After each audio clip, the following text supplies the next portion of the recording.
Dalawang kaso ng pananaksak ang naganap sa Laguna at Isabela.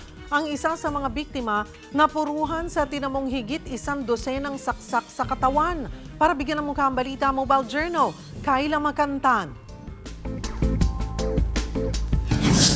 Isang text message ang naging mitya ng pananaksak ng isang lalaki sa kanya mismong kinakasama.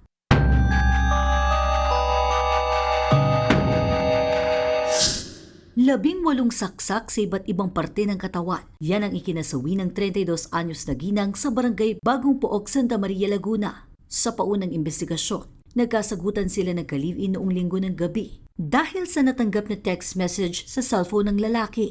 Base po sa ating mga witness ay nagkaroon po ng tatalo yung mag-live-in partner kung saan ay humantong sa pananaksak. After nasaksak niya yung live-in partner ay tumakbo siya nang hindi niya alam saan papunta. Sumuko na kahapon ng suspect sa kanilang vice mayor.